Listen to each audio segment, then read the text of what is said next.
Hey everyone, Kevin here. There is going to be no shortage of new information about this upcoming stimulus package. The Senate Republicans just went on a luncheon, and after the luncheon, and sort of during the luncheon, they were kind of suggesting, you know what, we just want to sort of wait and see before we talk more about stimulus. This is why Democrat Chuck Schumer is losing his mind that there's no discussion planned in the Senate on COVID bills this week. And to this, Donald Trump has responded. Donald Trump has now made yet another new suggestion for potential business and individual stimulus. Let's go ahead and break down all of his suggestions and talk about the implications for his new latest suggestion. And of course, if you like these updates, please hit that red subscribe button. Really helps the channel out. Thanks so much. Trump's response was heavily documented in a New York Times article, but that has also now been echoed by other news organizations on the right side, since obviously New York Times can tend to lean a little bit left. And Donald Trump has come out on Twitter to reiterate some of the elements that the New York Times is reporting on here. So let's go ahead and go through the exact references. So Donald Trump responded to Senate Republicans, and a big thing that he wants to push for, obviously we've heard his talk about the payroll taxes for workers, but now he's introduced a couple of new things. He's suggesting possibly a capital gains tax reduction or elimination for certain cases. This would be massive for a lot of businesses in America or investors. So for example, if you own stocks, or you own real estate, or you own rental property, or heck, you want to get into owning some of those things, there could be some short-term tax benefits pushed through by Donald Trump. Obviously, that has to trickle down to the House and the Senate, and then Trump has to sign off on this. But this is good that we're seeing kind of an update on this sort of dialogue. Just as an example, let's say you have a $100,000 profit on a house that you bought, you fixed it up, nights and weekends, and then you want to go sell it. You sell it, and after everything, you're ending up with a $100,000 profit. Well, ordinarily, you have to pay somewhere between 15 to sometimes 35% in taxes on that. And if Donald Trump suggests, hey, you know what, we're going to reduce the taxes on that by half or a quarter, you know what, we're going to temporarily reduce all of the taxes on those capital gains, that's going to motivate more people like you and me to get out there, hire workers to help us fix up properties. Just as an example on how these sort of capital gains tax reductions could really trickle down to individual people and sort of getting our economy moving again.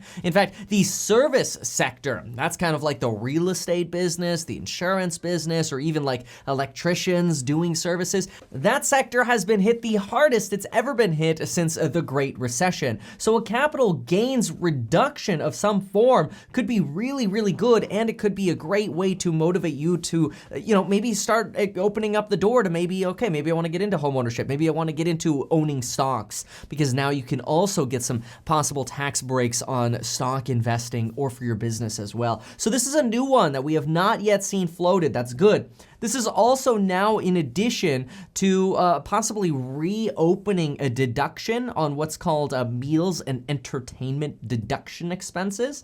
The last tax plan kind of eliminated that. It used to be in the past that if you went to like a concert with your side hustle corporation or your business or whatever, you'd be able to write off a percentage of that. That was closed. And now Donald Trump is thinking, maybe we want to bring that back, which is actually not a horrible idea, given that right now any kind of incentives for people to be able to go to sporting events or go to restaurants or go, have entertainment expenses, probably a good idea. So these are good things coming out from Donald Trump here. Certainly, though, this does not have the same tune as what Democrats are suggesting in terms of, hey, hello, we need additional stimulus money here, which, by the way, I'm going to link this down below, but somebody sent me a message with this. Thank you for sending this. But apparently there's a petition on petition.whitehouse.gov, and I'll link it specifically down below, where if 100,000 people sign the petition for the Emergency Money for the People's Act, that $2,000 per month,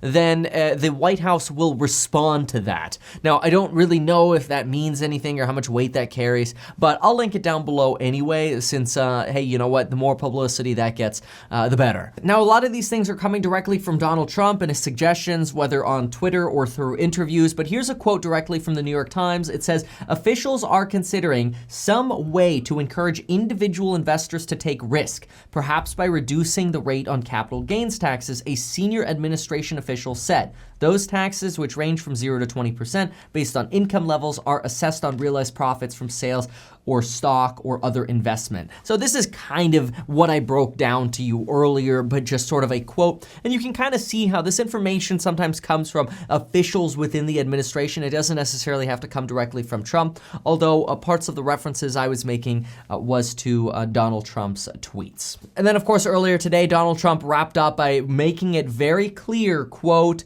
that his top priorities are a suspension of payroll taxes by employees and an expansion of business deductions for meals, entertainment, and sporting events. And that's obviously in addition to what we saw regarding the suggestion for capital gains. Now, there was also a suggestion that Donald Trump wants to see sanctuary cities eliminated. Just a quick reminder, a sanctuary city is a jurisdiction kind of like Los Angeles or San Francisco, for example, that sort of basically they limit their cooperation with the federal government when it comes to immigration policy and enforcement. So for example, if ICE comes in and says, hey, we're doing a raid in your city, we need you to do a motorcade, or we need you to do a blockade, or we need some information from you, or we need your data, or whatever, the city might throw up their hands and say, you know what, we're not helping you, sorry. And so I know that is a big sort of Republican push to kind of eliminate sanctuary cities and to punish sanctuary cities.